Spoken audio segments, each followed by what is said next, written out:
Hello, this is Dias and a new author's story from my channel Russian Revenge Story.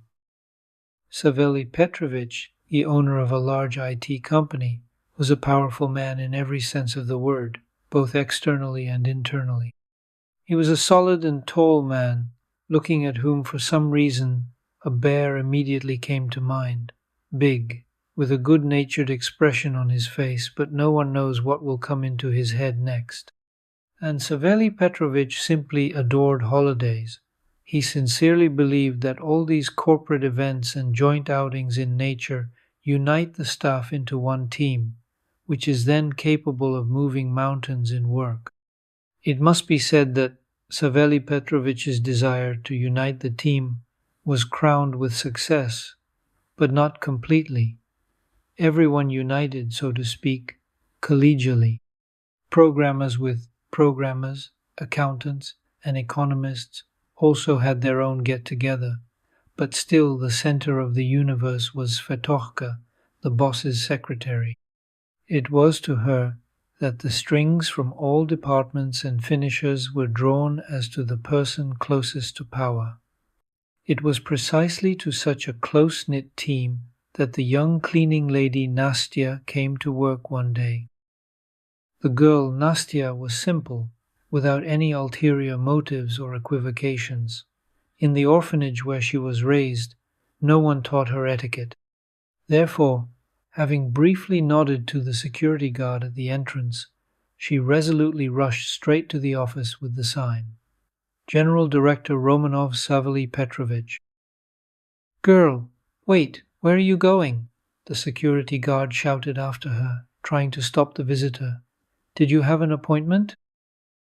Nastya, without stopping, shaking her red hair as she went, shouted over her shoulder a phrase that made the poor security guard fall into a slight stupor. "Why? Don't worry, I came myself."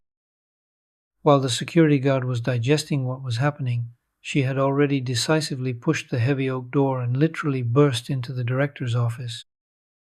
He, as is customary among the bosses, was sitting at the table and staring at his laptop. "Hello, I've arrived," Nastya said cheerfully, looking straight at the director with her green eyes, as if he had been inviting her here for a long time, persuading her, but for some reason had not prepared flowers and flags. Saveliy Petrovich tore his eyes away from the monitor in surprise and stared at the guest. A deep thinker's crease ran across his broad forehead.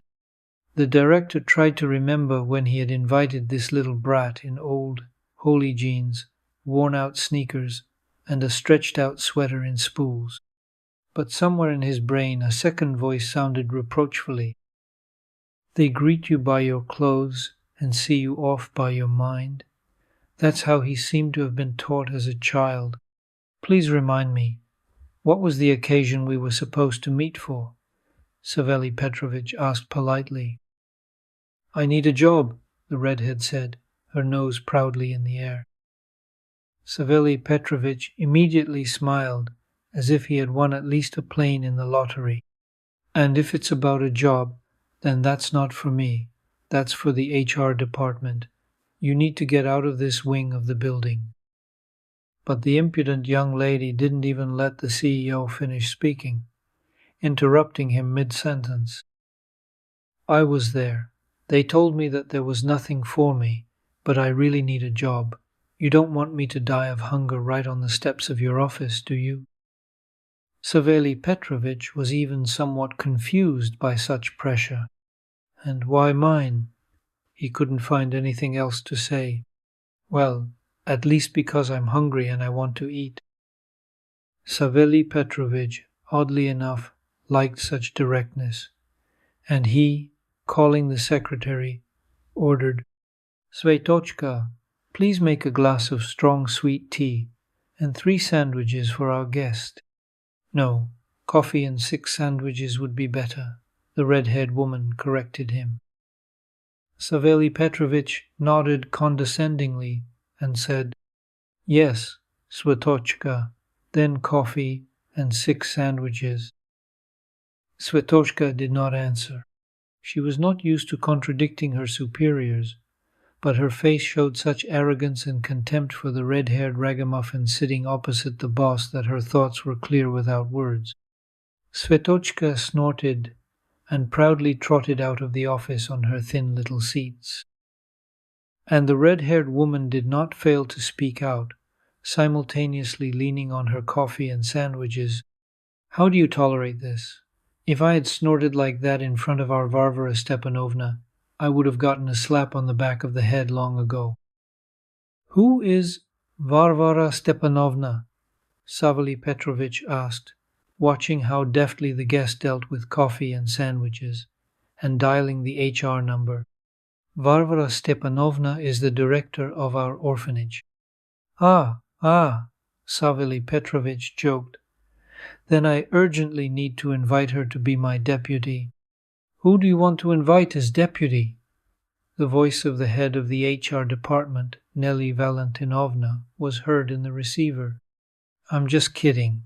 Nelly, my dear, please tell me, did a girl come to you today about a job? Yes, the redhead. So what? We have nothing at all?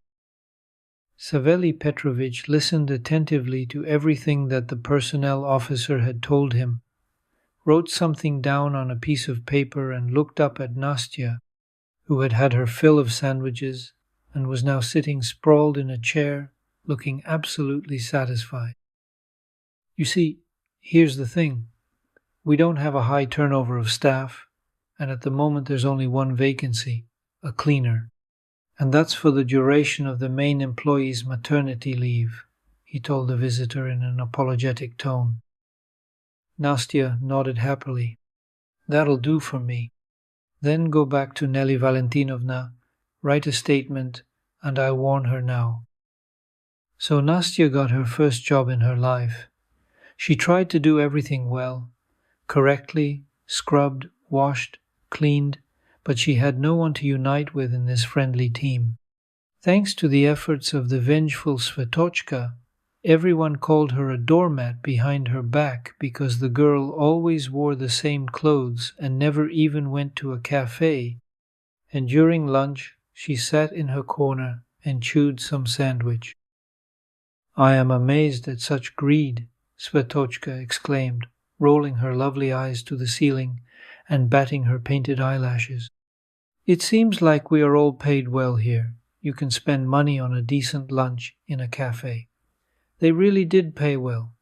Saveliy Petrovich was a generous man, perhaps even excessively so. Only Nastya really needed money.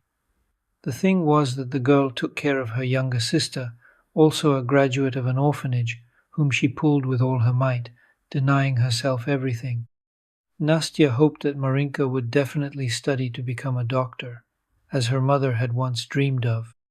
Of course, the girl had her own secret dreams, and one of them was that dress with a price tag with a bunch of zeros, displayed in the window of a posh store, which was located next to their office.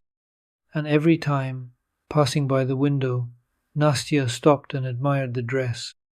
It was extraordinary. A noble shade of blue, short in the front, revealing the legs up to the knees and longer in the back. The girl imagined herself walking in this dress, proudly raising her head like a queen, and everyone looking at her in silent admiration. Oh, look, our doormat is admiring a dress from Versace. Has she really developed taste? Svetka's loud voice and the friendly laughter of the other employees were heard behind Nastya. But the worst thing was that Saveliy Petrovich, who at that very moment came closer, having noticed a group of his employees crowded around the shop window, became a witness to this humiliation. For some reason, the opinion of this particular person was important to Nastya. Sveta, he suddenly growled at the secretary rather sharply, like a bear, which he had never allowed himself to do before. Come to see me when you get to the office, and I'm waiting for everyone else at my workplace. Svetochka left the boss's office with tear-stained eyes and frowning and saying, "Well, I'll get revenge on him," plopped down at her workplace at the computer and demonstratively began to play solitaire. This incident was soon forgotten. The May holidays loomed ahead, and Saveliy Petrovich announced to everyone that he had booked rooms for everyone at a recreation center outside the city for the holidays. A friendly threefold hooray burst out, only Nastya modestly huddled to the side. She was sure that no one would notice her, some cleaning lady. But Saveliy Petrovich was not one of those who would not notice someone. As if he had read her thoughts from a distance, he turned to the girl and added personally for her, "Nastya, this invitation also concerns you. You are the same member of our team as everyone else, and if you want to take someone from your family with you, then please." "What happened, Nastya?" asked her little sister when Nastya came home. "You seem upset?" "You see, the boss ordered vouchers to a holiday resort for everyone for the holiday." "Cool," Marina exhaled admiringly. "And what, they won't take you because you're a cleaner?" "Oh, come on." "No, Marin, it's just the opposite, but I don't want to go. That snake Svetka and her retinue are there again, and I don't have any friendly relations with anyone there." "Nastya, you have to go on principle, spit on everyone and just enjoy the sun, nature, the river, well, everything that will be there." Nastya thought about it and decided that her sister was right. After all, she and Marina had seen so little good in this life after their mother passed away. "Marin, come with me. The boss said that we can take our relatives with us." "No, Nastyusha." The guys and I agreed to get together as a group.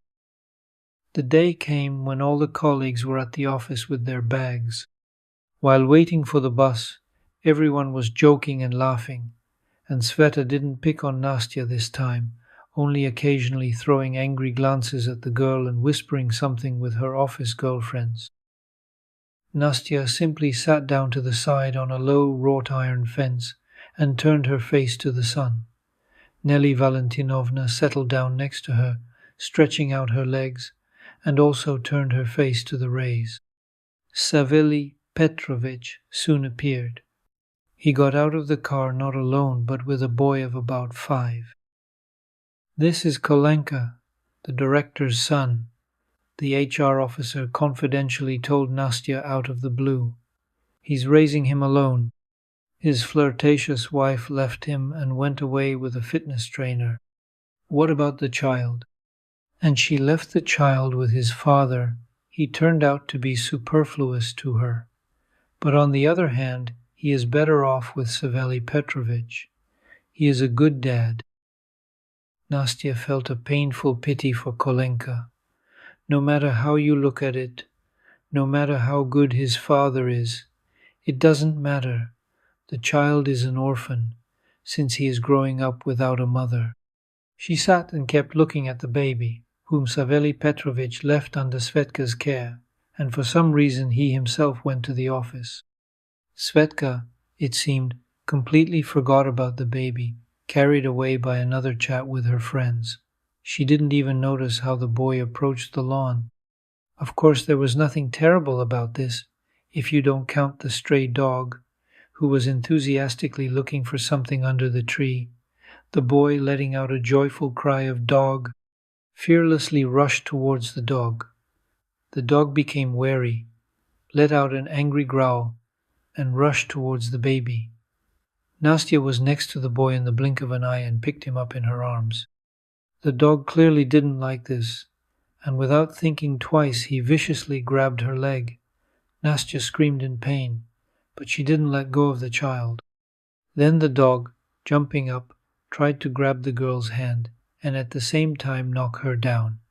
All Nastya could do in this situation was scream with all her might, Get out, you bastard!" The men from their office and Saveliy Petrovich himself were already running to help her. The dog, realizing that he was in trouble, decided it was time to run away.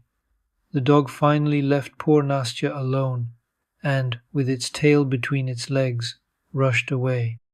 Saveliy Petrovich, who was near Nastya and her son, hugged them both. "Thank you, Nastya. Thank you for saving my boy. I don't even know how to thank you.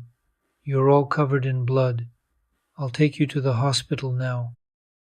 No, what are you saying? No need. I'll get everything dirty there. So, Nastya, get in the car quickly, the boss commanded, deciding to throw out all ceremony. As a result, the day was of course ruined. Saveliy Petrovich and Kolenka went with Nastya to the hospital. The others decided that going somewhere to relax and have fun under such circumstances was extremely disrespectful. Svetka, of course, in her bitchiness tried to say that she was not going to respect some kind of doormat, but most of the team did not support her today. And she had no choice but to come to terms with the fact that her plans for May would have to be urgently adjusted. The dog bit Nastya thoroughly. She had to have the wounds on her arms and legs stitched up, and even get painful injections. Saveliy Petrovich and Kolenka often visited her while she was in the hospital, and one day, just before she was discharged, the boss brought her a box wrapped in the branded rustling paper. Nastya, Kolenka, and I decided to give you a small, modest gift. Please accept this from us as a token of admiration for your courage. The boss handed her the package. Nastya unwrapped it and gasped. She covered her face with her hands and began to cry. Did I offend you in some way, Nastya? Yes. That is, no. Where would I wear something like that? I'm just a cleaning lady. Kolenka, who had been standing to the side all this time, seeing that his savior was crying, came up to her, hugged her around the neck and whispered, You're a good girl. Don't cry. Exactly. Saveliy Petrovich smiled. As they say, the truth speaks from the mouths of babes. And trust me, I'll definitely find somewhere to wear it. On the very first day that Nastya returned to work after the hospital, she had to face an unpleasant surprise. The thing is that Svetka went on sick leave. She called Saveliy Petrovich in the morning, told him that she had the flu, and hung up. The boss silently looked at the phone, his brows furrowed. How inopportune she had gotten sick. Today, important negotiations took place, an informal meeting in a restaurant. Saveliy Petrovich, having decided that there were no irreplaceable people, immediately dialed the number of another girl, one of Sveta's friends, who sometimes substituted for the secretary. But she too, as it turned out, had the flu. Sveta's two other friends also caught the flu. It's just some kind of plague that has attacked the farm today. Saveliy Petrovich was indignant, hanging up the phone and thoughtfully watching Nastya dusting his office. And suddenly his gaze brightened, lit up with hope. Listen, Nastya, throw down your rags, I need your help, he said, decisively taking the rag from the girl's hands. Do you need to clean somewhere else? She was surprised. No, Nastya, you have to replace Sveta at the negotiations today. What? How could I? I don't know anything. You don't really need to know anything here. Can you submit the papers for signature? I assure you, it's much easier than washing the floor, said Saveliy Petrovich, casting a critical glance at the cleaning lady. Now we'll rehearse everything together, from which side to approach, how to submit, and then my driver will take you home, and you'll tidy yourself up. Change your clothes, the blue dress will be just right, and you'll come back here. But... No buts, Nastya, I'm sure you can handle it. The girl agreed, reluctantly, simply because she couldn't refuse a person like Saveliy Petrovich. Okay, let's try. Just promise not to argue if I fail. But Nastya worried in vain. That's right. Saveliy Petrovich said, submitting papers for signature is no more difficult than waving a rag. At home, Nastya changed her clothes. Her younger sister helped her do her hair. And when all the preparations were finished, a completely different person looked out at the world from the mirror. Naska, you're like a princess, Marina gasped. Saveliy Petrovich nervously paced his office. Representatives of a large company were about to show up, but Nastya was still missing. He kept going to the window to check if a car had pulled up. Here I am, a girl's voice suddenly rang out at the door. Turning away from the window, Saveliy Petrovich froze in amazement. A beauty like few stood before him, and he had to make a lot of effort to pull himself together and get down to business, especially since the other participants in the negotiations were already entering the office. Everything went great. Nastya didn't mix anything up and behaved impeccably. When everything was over, Saveliy Petrovich took her home and, getting out of the car, walked her to the entrance. Already saying goodbye, he said, Nastya, what do you think if I offer you another position? Secretary? No, Nastya, become my wife. So right away? Why right away? It seems to me that I've loved you since the very moment you burst into my office and demanded coffee and sandwiches. The Romanov family is now happy, and Kolenka is happy. After all, he now has a mother with whom no dog is scary. And Dad also promised that soon they will buy him a little brother. What a life we will have. If you like the story, please support me with a like. And to learn about the release of new, interesting stories, subscribe to my channel. All the best to you. Thank you for watching.